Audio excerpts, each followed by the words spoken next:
Love, it's a four-letter word with so much meaning.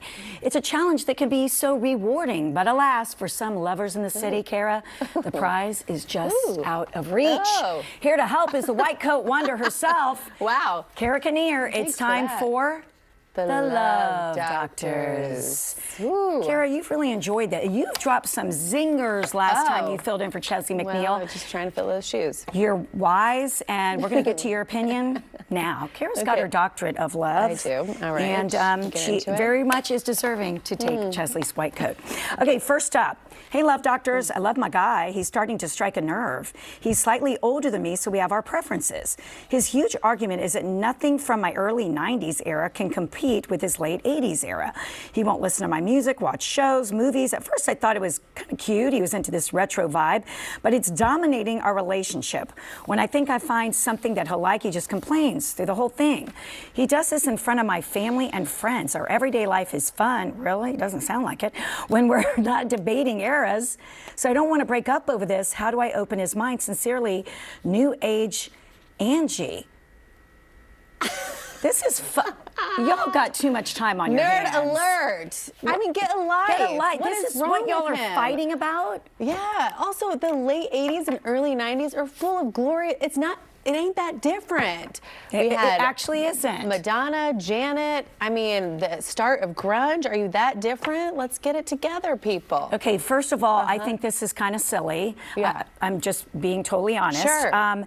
But second of all, like, okay, if you're already experiencing this now, like, what's going to happen if you guys get married? Right. If she's like, I prefer mashed potatoes, and he's like, what about French fries? Right. And she's like, I mean, I could just see a whole thing. Right. This is just to, first of all, stop sweating the small stuff. Yeah. But if he is, then you may need to move on. It's really not that complicated or deep. Right. At the end of the day, marriage, you have this you got to be on the same level of a lot of things, I think, in order to communicate and, you know, have that effective, you know, communication. Yeah, she should just like dress up like whatever his favorite take on me, I don't know, and just walk around, you know. Yeah, no, and we heard from you guys too. We're not into this. And it sounds like you agree with me and Cara. Marion commented, way too controlling, sayonara, bud. Kat weighed in.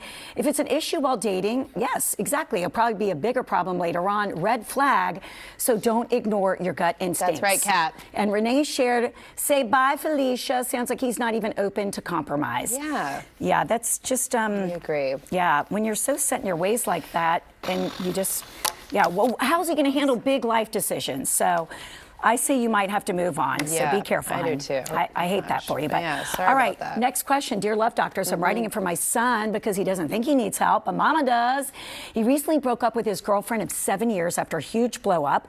When he tells me she thought he was a lazy bump on the log, now I know, my son, that may be true, but now he's been trying everything he can to win her back. Flowers, long texts, the list goes on and on. I even set him up on 2 dates. He went on one, stood up, poor girl, up on the other one. I don't see how he can even get back with his ex after she tore him up.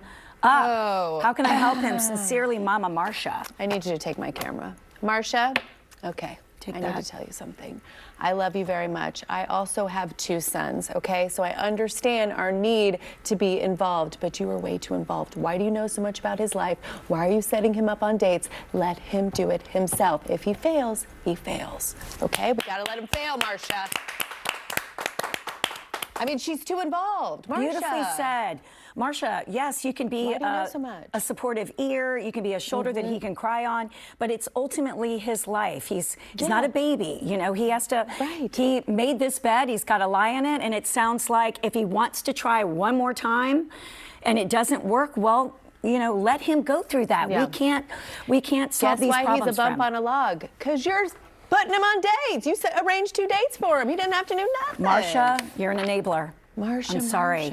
Marcia, you gotta. I understand. I understand. She wants him to be happy. She thinks she knows best. We mothers know best. I understand. But at the same time, you can't be so involved. Yeah, I mean, my mom was always super supportive. She would give her opinion when I asked, but she wouldn't meddle. You know, I mean, and it's a hard line, but you just gotta, you know, you've got to stay in your lane. Yeah, and at the end, she's even like, she even says, I don't see how he can get back with her after she tore him down. Yeah.